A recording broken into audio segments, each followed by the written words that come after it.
Thayer Mullen was the quiet teenager every neighbor trusted until police discovered his missing mother, Lenora Mullen, buried beneath the laundry room floor.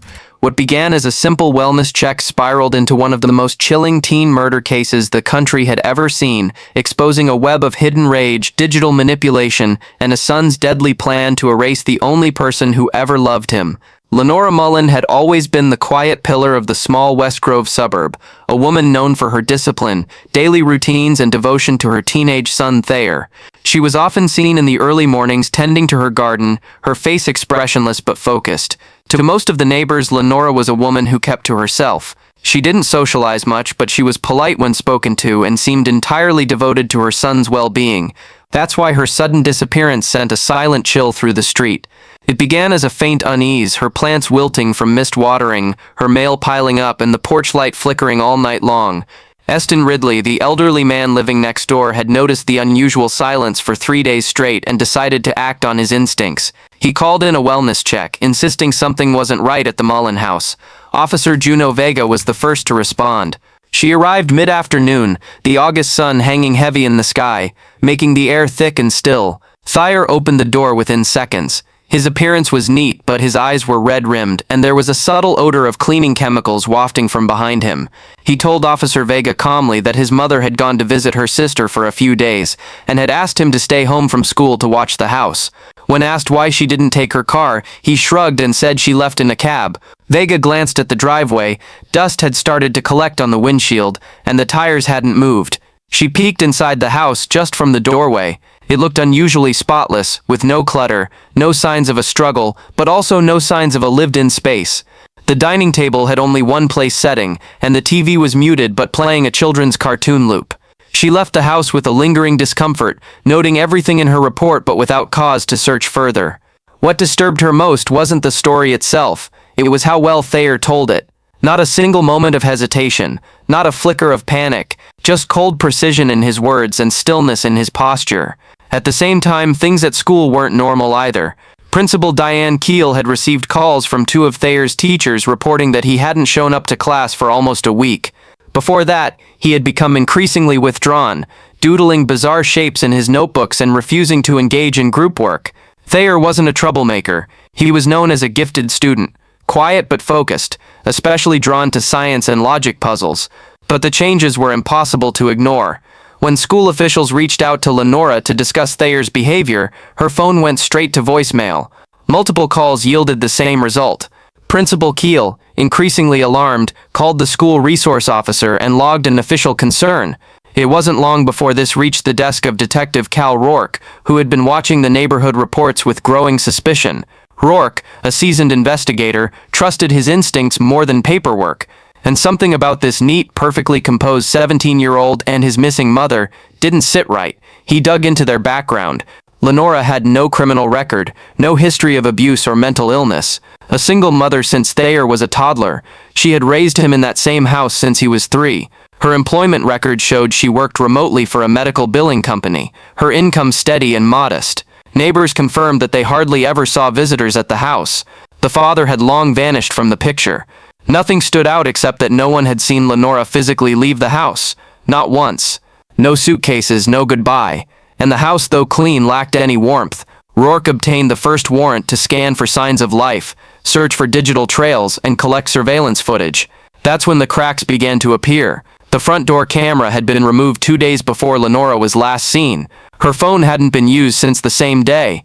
And most bizarrely, someone had purchased industrial-strength lime using her credit card from a hardware store across town. The name on the receipt? Thayer Mullen. Thayer Mullen had always been considered a gifted child, the kind that teachers remembered for his quiet intelligence and classmates often overlooked. He wasn't popular, but he wasn't bullied either.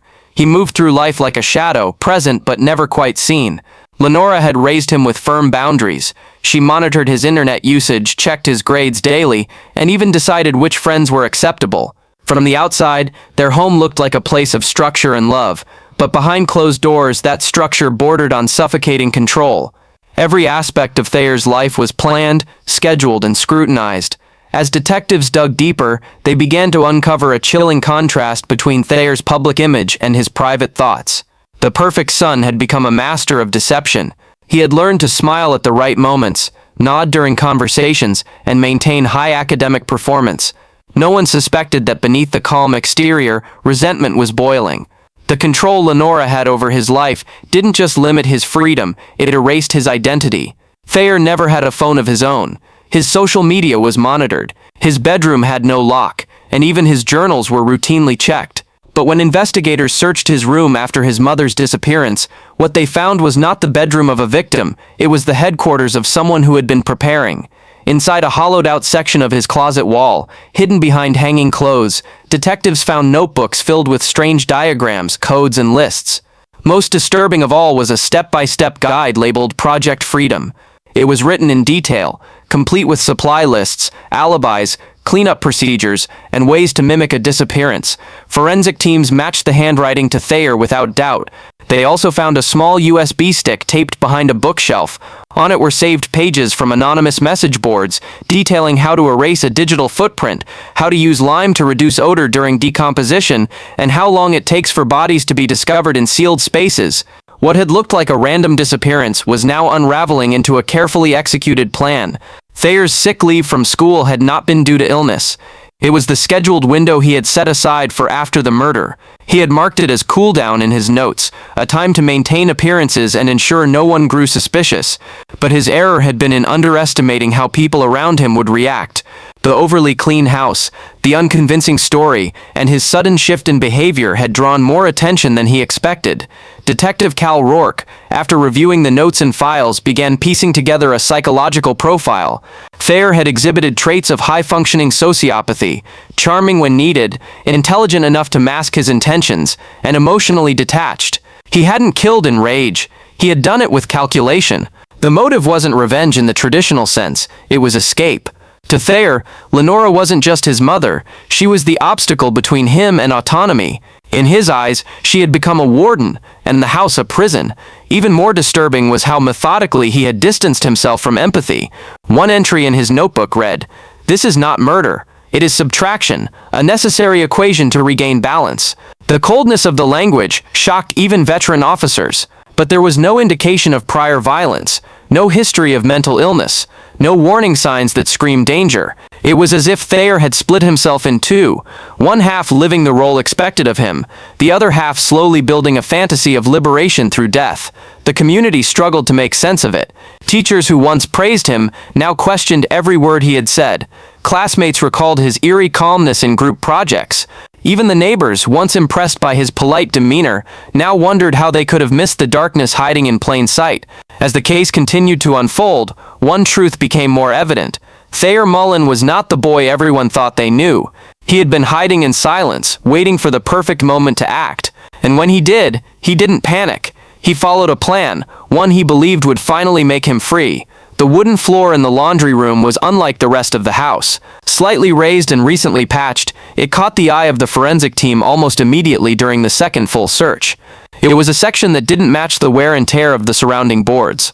While the rest of the floor bore years of foot traffic and scuffs, this one was clean, sanded smooth, and smelled faintly of fresh sealant. The forensic team used thermal imaging to detect what lay beneath, and within minutes, the room was cleared. Tools came out. The boards were pulled up carefully. Underneath, they found a shallow, crudely dug pit. Inside it, wrapped in multiple layers of plastic sheeting and soaked in industrial lime powder, was the decomposing body of Lenora Mullen. The body was bound with duct tape, her hands tied in front of her chest and her mouth gagged. Forensics estimated she had been dead for over 6 days. The lime had slowed decomposition, but not enough to prevent the distinct odor that now filled the house once the flooring was removed. Her cause of death was blunt force trauma to the back of the head, followed by suffocation. There were no signs of struggle elsewhere in the home, which meant the killing had likely happened quickly, planned, sudden, and silent. Detective Rourke stood in the room as the body was removed, taking in the sight of a son's attempt to erase his mother from existence. What disturbed him even more was how clean the scene above had been. There were no blood traces visible to the naked eye, no clear signs of a cover-up. Thurs had done his homework. He used ammonia and bleach in calculated ratios, scrubbed every surface, and disposed of contaminated items systematically. He had even deleted activity logs on the home's smart devices, including the digital assistant in the kitchen. But nothing was foolproof. The missing camera from the front porch had once been connected to a cloud-based storage system. A recovery warrant was filed, and the footage from the final day Lenora was seen alive showed no cab, no suitcase, no sister, only the interior hallway of the house with Lenora entering the laundry room and never coming out. When officers approached Thayer with the evidence, he didn't run, cry, or plead. He simply looked at the ground, silent. He was arrested without resistance, still wearing the same hoodie seen in the footage from days prior. In his backpack was a single sheet of paper folded in half, an updated version of his Project Freedom checklist. All the boxes had been ticked off except one: restart. The school and the community were in shock. The local news ran the story with cautious wording. How could a quiet, intelligent teenager plan and execute such a horrific crime against his own mother without anyone knowing? The neighbors reeled from the realization that for days they had been going about their routines while a body lay hidden just a few feet away next door. Teachers were brought in for questioning, social workers reviewed past interactions, and online safety discussions began surfacing at local parent-teacher meetings. In the evidence room, detectives reviewed Thayer's internet search history. He had read about various real-life cases involving hidden bodies, studied forensic countermeasures, and even analyzed past murder investigations to identify where other killers had failed. His plan had not been reckless, it had been academic.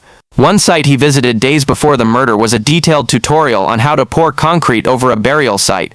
If he had more time, he might have attempted it. But Thayer had made one critical mistake. He underestimated the instincts of others. Officer Vega's unease, Principal Keel's concern, and Eston Ridley's watchful eyes were the dominoes he couldn't account for. It wasn't technology or confession that caught him. It was the human factor. Small red flags adding up until the illusion broke. As Lenora's body was taken to the coroner's office and the house declared a crime scene, a silence lingered over the neighborhood. The boy who had been seen mowing the lawn just last week had turned out to be a calculated murderer, and underneath the floor of their shared home, he had buried the very person who once gave him life. As the investigation deepened, the layers of Thayer Mullen's secret world began to unravel with alarming speed.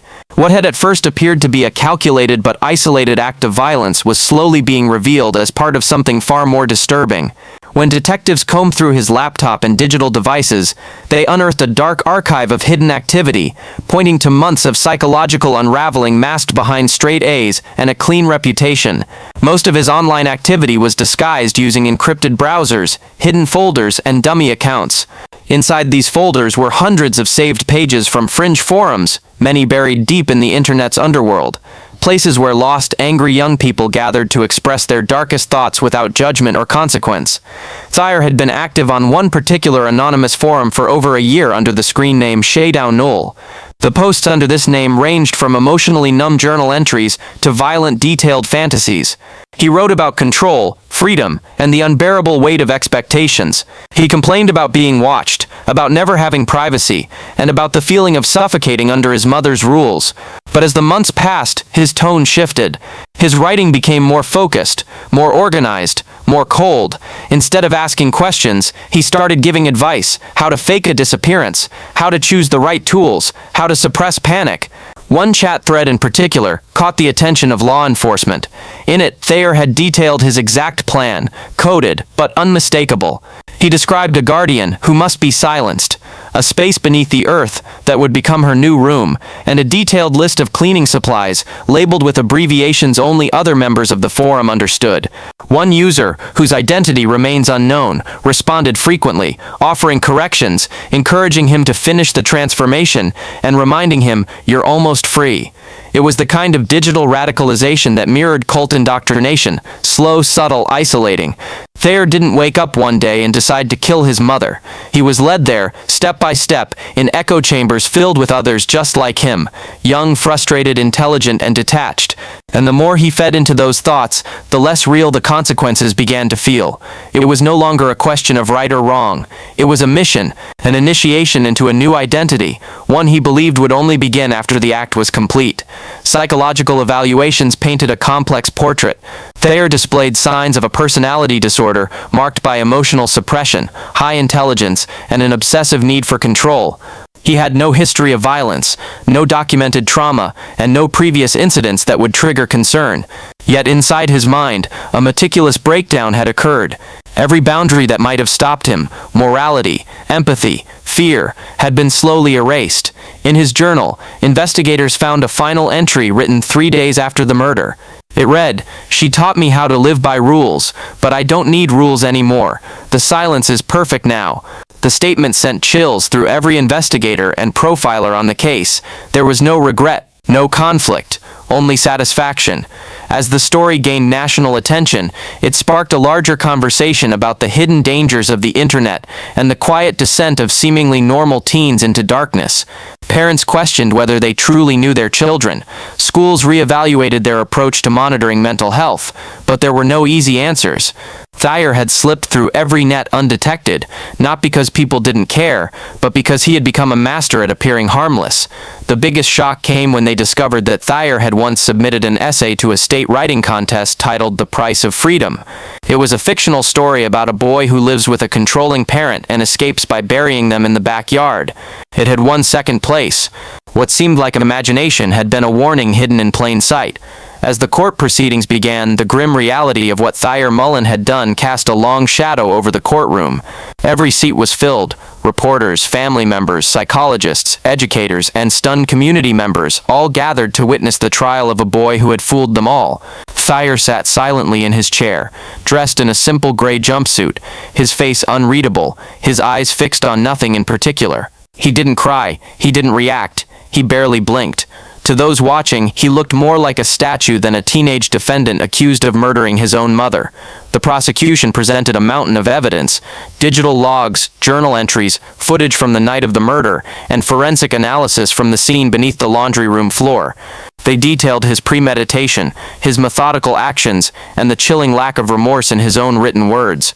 The most haunting moment came when a segment of recovered surveillance was played for the court. It showed Thayer in the middle of the night, dragging a plastic-wrapped object toward the laundry room. He paused in the hallway, looked directly at the camera, and then walked out of frame. That silent, eerie stare became the symbol of the case. Psychiatrists were brought in by the defense, arguing diminished capacity. They described Thayer as a deeply isolated youth, suffering from an undiagnosed psychological disorder, worsened by emotional control and extreme academic pressure. They tried to portray him as a victim who had reached a psychological breaking point, pushed over the edge by an oppressive environment and online manipulation.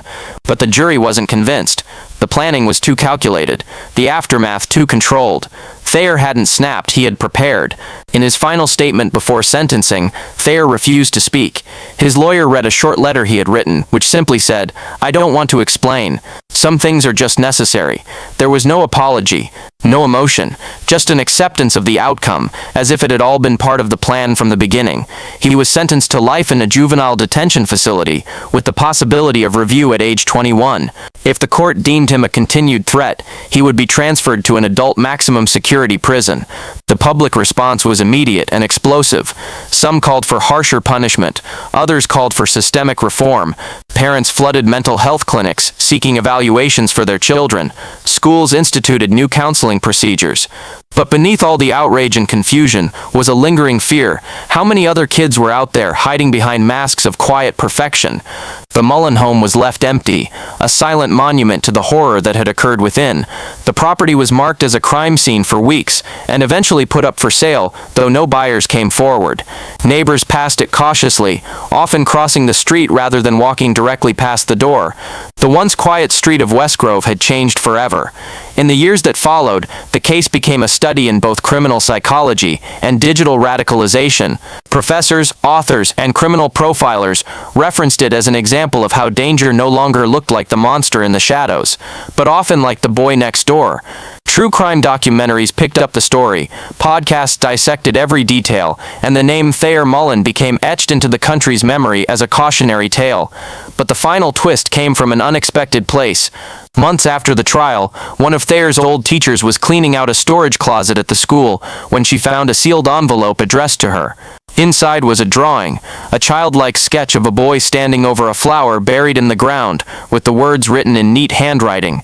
She said I was her whole world, so I buried the world. No one could confirm when it had been placed there, or how long it had been sitting unnoticed. but it sent one final message to those still searching for meaning in the senselessness. Thayer had always known what he was doing, and in his own cold, distorted way, he believed he had finished exactly what he started,